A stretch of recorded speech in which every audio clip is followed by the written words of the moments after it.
Hola, hoy vamos a meternos de lleno en el mundo financiero de Cemento Polpaico S.A., una de las cementeras grandes de Chile. Tenemos aquí sus estados financieros intermedios, los consolidados al 30 de junio de 2025. Exacto. Son los documentos oficiales, digamos. Sí, el paquete completo. Informe del auditor, balances, estado de resultados, flujos de efectivo y las notas explicativas que siempre esconden detalles importantes. Nos dan como la foto de la empresa a mitad del año 2025. Una radiografía financiera, se podría decir. Justo. Y la misión hoy es, bueno, sacar los datos clave, entender qué tendencias se ven en este informe semestral.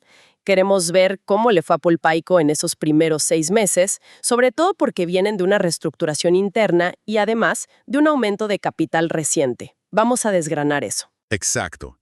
No solo mirar los números fríos, sino tratar de interpretar qué nos dicen, qué hay detrás de esas cifras, qué revelan las notas sobre la estrategia, sobre cómo está financieramente el grupo Polpaico. Y siempre pensando en su lugar en el mercado chileno, que es bien competitivo, ¿no? Cemento, hormigones, áridos. Perfecto. Empecemos por el principio, que es fundamental. El informe de revisión del auditor independiente. Tiene fecha del 29 de agosto del 2025. ¿Qué nos dice? ¿Podemos confiar en estos números? Mira, es importante notar algo clave. Dice revisión, no auditoría completa. El alcance es menor, es más limitado. Ah, ok. Los auditores, representados por Claudio Pérez Cerey, siguieron la norma local, la NTR 2410. Y su conclusión, en simple, es que con esta revisión no encontraron nada que les haga pensar que estos estados financieros no muestren razonablemente la situación y los resultados de Polpaico. Todo esto, claro, de acuerdo con la NIC 34, que es la norma internacional para informes intermedios. O sea, una opinión limpia, sin peros ni salvedades. Correcto, una conclusión sin modificaciones. Y eso siempre es positivo, da tranquilidad. Además mencionan que las revisiones y auditorías anteriores, la anual de 2024 y la intermedia de junio 2024, también salieron sin modificaciones. Así que hay como una continuidad en la confianza de la información. Bien, luz verde entonces de los auditores. Vamos al corazón de la operación, el estado de resultados. ¿Cómo anduvo Polpaico en ingresos y ganancias si comparamos este primer semestre de 2025 con el de 2024? Aquí se ven movimientos interesantes, Los ingresos de actividades ordinarias, o sea, las ventas, tuvieron un crecimiento bien sólido. Llegaron casi a los 188,000 millones de pesos. 188,000 millones. Sí, comparado con unos 159,000 millones en el mismo periodo de 2024. Es un aumento cercano al 18%, que no es poco. Un 18% más de ventas es bastante. ¿Y pudieron transformar eso en mayores ganancias? Bueno, en parte. El costo de ventas también subió, como es lógico, a unos 127,000 millones de pesos. Pero, a pesar de eso, la ganancia bruta sí mejoró bastante. Llegó a 60,000 millones, cuando el año anterior habían sido 47,000 millones. El margen bruto se expandió un poquito. Hasta ahí suena bastante bien, la verdad. ¿Qué pasó más abajo en el estado de resultados? Los gastos. Ahí es donde la cosa se pone un poco más compleja, digamos. Los gastos operacionales tuvieron comportamientos distintos. Los costos de distribución, ojo aquí, se dispararon fuerte. Pasaron de casi 32,000 millones a más de 42,000 millones de pesos. Es un salto bien considerable. ¡Wow! ¡42,000 millones en distribución! Eso sí llama la atención. ¿Se sabe por qué? Más volumen, problemas, inflación en transporte, quizás. Las notas no dan el detalle específico del porqué de ese aumento, pero sí, es un punto para tener en el radar. Podría ser una mezcla de cosas, ¿no? Más volumen vendido seguro influye, pero también pueden ser presiones de costos en logística, o tal vez costos de integrar todo después de la reestructuración. Por otro lado, los gastos de administración bajaron un poquito, a 7,900 millones. Entiendo. Con ingresos subiendo, pero también algunos costos clave como distribución al alza.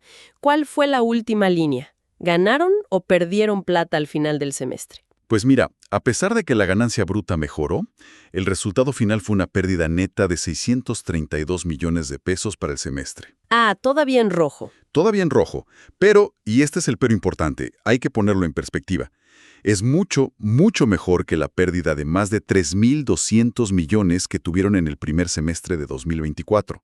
O sea, lograron reducir la pérdida drásticamente. Casi la eliminaron, pero aún no llegan a números azules. Entendido. Una mejora muy significativa, aunque no alcanzaron el equilibrio. ¿Y cómo impactó todo esto, sumado al famoso aumento de capital que mencionamos, en la foto financiera, en el balance general o estado de situación financiera al 30 de junio? El balance muestra cambios bien significativos. Justamente por esa inyección de capital que comentas, el total de activos creció a unos 423,000 millones de pesos. Venían de 391,000 millones a fines de 2024. ¿Y dónde se notó más ese crecimiento en los activos? Principalmente en los activos corrientes, los de corto plazo.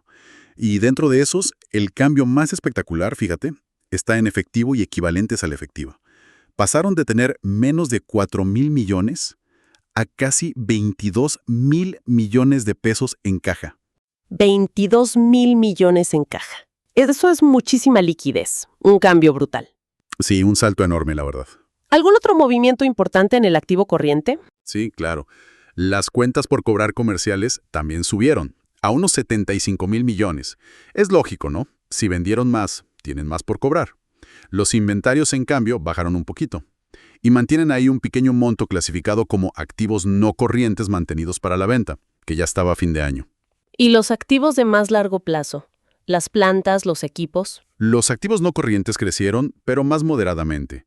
La parte más grande, propiedades, planta y equipo, o PPE, se mantuvo relativamente estable, en torno a los 186,000 millones. Donde sí hubo un aumento es en los activos por derecho de uso, que son los arriendos a largo plazo que ahora se capitalizan con la NIF 16. Esos llegaron a 19,000 millones, y también subieron un poquito los activos por impuestos diferidos. Ok, activos más grandes, sobre todo por la caja. ¿Qué pasó en el otro lado del balance?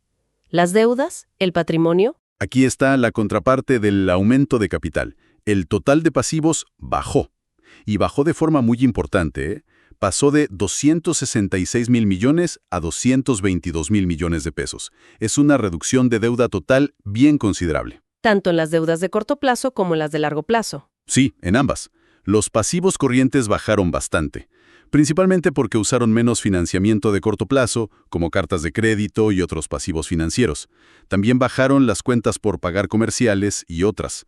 Y los pasivos no corrientes también disminuyeron, fundamentalmente por menores otros pasivos financieros de largo plazo. Eso refleja que pagaron o amortizaron deuda. Claro.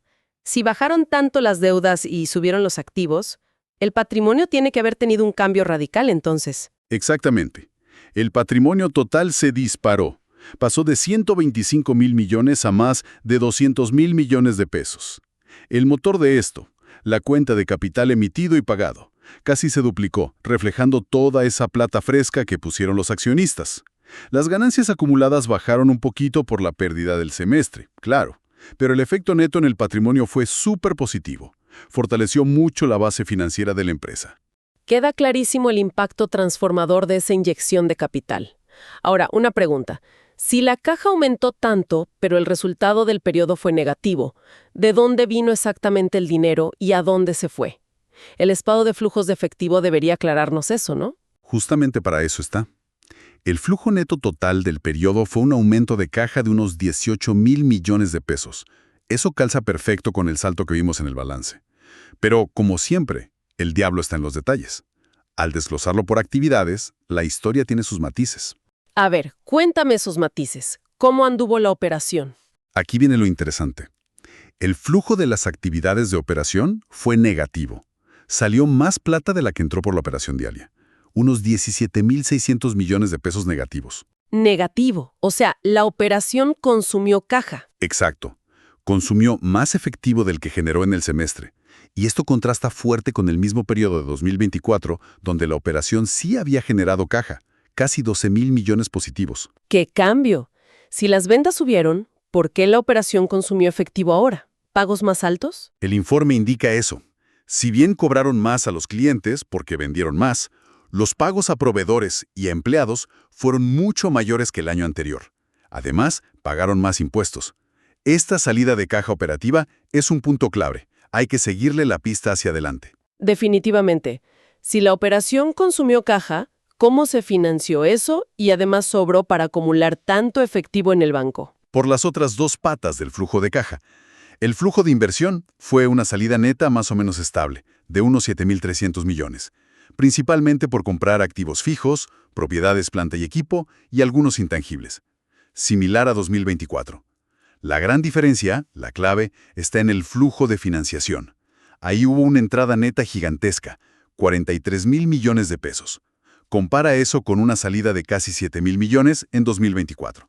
Y ahí la estrella tiene que ser el aumento de capital, me imagino. Sin duda, el aumento de capital solito aportó casi 76.000 millones de pesos en efectivo fresquito. Pero ojo, también hubo salidas importantes dentro de la financiación. Usaron parte de esa plata para pagar préstamos, casi 59 millones. Pagaron cuotas de los pasivos por arrendamiento, unos 4.000 millones, y pagaron intereses por más de 6.000 millones. Además, tomaron algunos préstamos nuevos por unos 36 millones. O sea, entró mucha plata del capital, usaron una buena parte para pagar deudas viejas, tomaron algo de deuda nueva, y el neto de todo eso, restando lo que se fue en operación-inversión, explica el gran aumento de la caja. Exactamente así. Esa es la dinámica que muestra el flujo de efectivo. Súper claro ahora, entonces. Tenemos una empresa con ventas creciendo, pérdidas achicándose, un balance mucho más robusto por el capital fresco que ayudó a bajar deuda y llenar la caja, pero con el desafío de que la operación diaria todavía les consume efectivo. Profundicemos un poco en las notas. La nota 1 hablaba de una reestructuración. ¿Puedes resumir en qué consistió eso? Claro. La nota 1 detalla el proyecto Reestructuración. Se aprobó a fines de 2023 y se terminó de implementar en 2024. La idea era simplificar la estructura del grupo después de que se fusionaron con Gama Cementos allá por 2020. Buscaban eliminar duplicidades, ser más eficientes, ¿no? ¿Y qué hicieron concretamente? Bueno, liquidaron una filial chiquita, Mortero Búfalo. Luego, la matriz, Cemento Polpaico S.A., absorbió a otras dos filiales, Cementos Bicentenario II y Compañía Minera Polpaico. Así, centralizaron todo el negocio de cemento directamente en la matriz. Entiendo. Simplificaron la parte del cemento. ¿Y qué pasó con los otros negocios, hormigones y áridos? También los reorganizaron. Una de las filiales que quedó, Cementos Bicentenario S.A., le cambiaron el nombre a Hormigones Polpaico S.A. y ahí consolidaron todo el negocio de hormigón premezclado, trayendo operaciones de otras partes del grupo. La idea era tener estructuras más limpias por cada línea de negocio. Y un detalle interesante. La nota 3.28 dice que tuvieron que reclasificar algunas cosas en los resultados comparativos de 2024 para que los sistemas de información calzaran después de todo este movimiento, aunque aclaran que eso no cambió el resultado final de ese año. Entendido. Una buena limpieza interna, entonces. Volvamos al aumento de capital, que fue tan importante. La nota 1.1 debe dar más detalles de quién puso la plata y cómo fue. Así es. La Junta de Accionistas de diciembre de 2024 aprobó levantar 80.000 millones de pesos más de capital, emitiendo casi 12 millones de acciones nuevas. Dieron 3 años de plazo para suscribirlas y pagarlas. Pero al 30 de junio de 2025, o sea, en solo 6 meses, ya se habían suscrito y pagado prácticamente 76.000 millones. Casi todo. Corresponden a más de 11 millones de esas acciones nuevas. ¿Y quiénes fueron los que pusieron el dinero, principalmente? Como era de esperar, los accionistas controladores fueron los principales. Inversiones Lota Green y Gama Cementos II pusieron la mayor parte de ese capital. También participaron otros accionistas como Empresa Minera Paragasha y algunos minoritarios. Quedaba un puchito de acciones por suscribir a esa fecha, pero muy poco. Y este proceso es el que llevó el capital pagado total a esos casi 156.000 millones que vimos en el balance. Bien, ¿y cómo se ve el negocio por dentro? ¿Cómo se divide?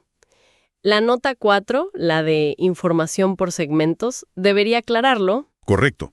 El grupo informa que opera en 2 segmentos principales, cemento y áridos. El segmento cemento es, por lejos, el más grande. Incluye no solo fabricar y vender cemento desde sus plantas en distintas zonas de Chile, Tiltil, Mejillones, Coronel, sino también el negocio de hormigón premezclado, que ahora está bajo Hormigones Polpaico S.A., y hasta una filial que gestiona residuos, Coactiva Spa. Este segmento solito generó casi 179.000 millones en ingresos y 54.500 millones de margen bruto en el semestre. Y el otro segmento, el de áridos. El segmento árido se dedica a sacar, producir y vender arena, ripio, grava, todos esos agregados para la construcción. Lo hacen a través de varias filiales. Es un negocio más pequeño. Generó unos 24.000 millones en ingresos y 5.600 millones de margen bruto. La nota confirma que la mayoría de los activos y las inversiones también están en el segmento cemento y que la gestión financiera, la caja, se maneja de forma centralizada. Hablemos un poquito de riesgos. Si las ventas subieron, es clave saber si los clientes están pagando a tiempo. ¿Qué dice la nota 7 sobre las cuentas por cobrar? ¿Hay alguna luz amarilla ahí? Mira, las cuentas por cobrar brutas suman casi 80 millones de pesos. Tienen una provisión para posibles incobrables de unos 4.300 millones. Ese monto es un poquito más alto que a fines de 2024. ¿Y cómo calculan esa provisión? Usan la metodología que pide la NIF 9, la de pérdidas crediticias esperadas.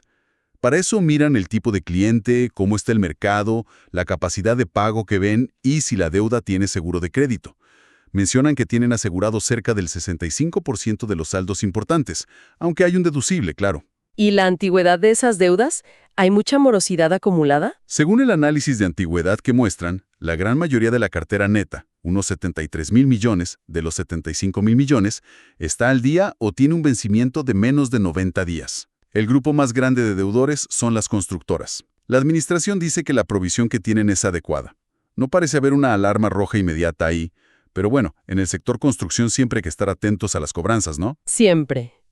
Pasemos al otro lado. Las deudas financieras. La nota 14. Vimos que el total bajó gracias al capital.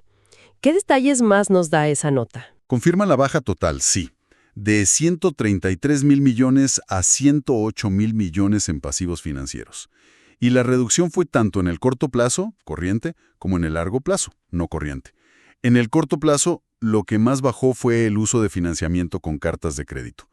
Los préstamos bancarios corrientes se mantuvieron más o menos igual. Y en el largo plazo, la baja viene de amortizar préstamos bancarios que ya tenían. ¿Se sabe con qué bancos tienen esas deudas y más o menos en qué condiciones? Sí, la nota lista los bancos principales: Scotiabank, Banco Estado, Banco de Chile, Vice, Santander, Itaú. Y da una idea de las condiciones. La mayoría de la deuda está en pesos chilenos, aunque tienen algo en dólares. Las tasas de interés son una mezcla, algunas fijas, otras variables que dependen de tasas como la TAV, que es la tasa interbancaria acá en Chile, o tasas en pesos. También menciona que tienen unos derivados financieros, unos contratos forward de moneda. Forward de moneda. ¿Para qué sirven? Son básicamente acuerdos para comprar o vender dólares a un precio fijo en el futuro. Los usan para cubrirse, para protegerse de que el tipo de cambio varíe mucho y les afecte negativamente, sobre todo si tienen costos o deudas en dólares. A la fecha del informe, el valor de esos contratos será pequeño. Entendido. Otro pasivo que hoy es bien relevante por las normas contables es el de los arrendamientos, por la NIF 16. Las notas 13 y 15 hablan de eso. Exacto. Polpaico reconoce activos por derecho de uso por unos 19.000 millones de pesos. Esto es principalmente por terrenos, maquinarias, equipos que arriendan a largo plazo. Y la contrapartida es un pasivo por arrendamiento por unos 20.000 millones, que se divide entre corto y largo plazo. ¿Y qué representa ese pasivo? Representa el valor actual de todos los pagos futuros que se comprometieron a hacer por esos contratos de arriendo a largo plazo. La nota dice que la mayoría están pactados en UF, la unidad de fomento que se reajusta por inflación acá en Chile. Y usan tasas de descuento específicas para traer esos pagos futuros a valor de hoy. También aclaran que hay otros arriendos, los de corto plazo o de cosas de bajo valor, que los llevan directo a gasto, no los capitalizan. Ya casi terminando nuestra exploración de hoy, ¿alguna otra nota que te haya llamado la atención?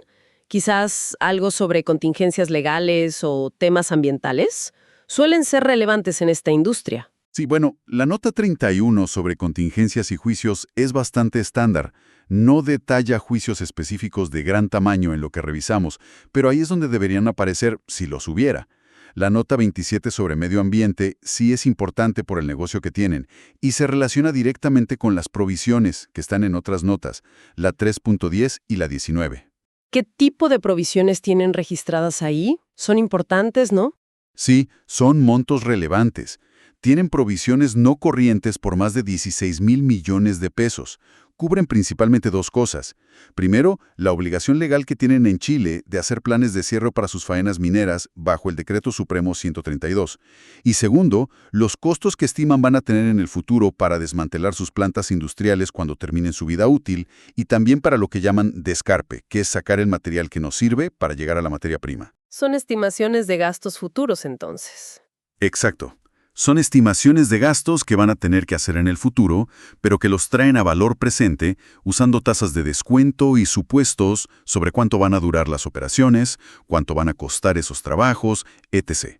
Es normal en la industria tener estas provisiones, pero reflejan compromisos futuros importantes que la empresa tiene que cubrir. Bien, creo que le dimos una buena vuelta a los puntos más relevantes. Haciendo un resumen rápido. Polpaico en esta primera mitad de 2025 muestra como una foto de recuperación, ¿no? Ingresos que crecen, pérdidas netas que se achican muchísimo comparado con 2024. El balance se ve mucho más fuerte, sobre todo por esa inyección de capital que les permitió bajar deuda y acumular un montón de efectivo. Y la reestructuración interna parece que ya está lista. Definitivamente, estos estados financieros como que capturan a la empresa justo en esa fase de transición, de fortalecerse financieramente. Ese capital fresco les da aire, les da flexibilidad para lo que venga. Ahora, el gran desafío, claro, es que esa mejora financiera se traduzca en una mejora operativa que sea sostenible en el tiempo. Claro, que no sea solo por la plata nueva. Exacto. Tienen que lograr que ese crecimiento en ventas se convierta de una vez por todas en ganancias netas. Y manejar bien los costos, especialmente esos de distribución que vimos que subieron harto. Y por supuesto darle la vuelta al flujo de caja operativo. Que la operación genere caja en vez de consumirla es crucial para ser sostenibles a largo plazo sin depender de más financiamiento externo. Y como reflexión final para quienes nos escuchan, las notas mencionan por ahí que Polpaico tiene una capacidad teórica para producir más de 3 millones de toneladas de cemento al año, y sus plantas están bien ubicadas en Chile. Ahora que terminaron su reorganización interna y tienen este balance más robusto, la gran pregunta para adelante es, ¿cómo van a usar esa capacidad instalada y esa nueva fuerza financiera para competir mejor, para quizá ganar más mercado y, sobre todo, para mejorar sus márgenes de forma sostenida? Porque el sector de la construcción es cíclico y muy competitivo. Sin duda, va a ser interesante seguirles la pista.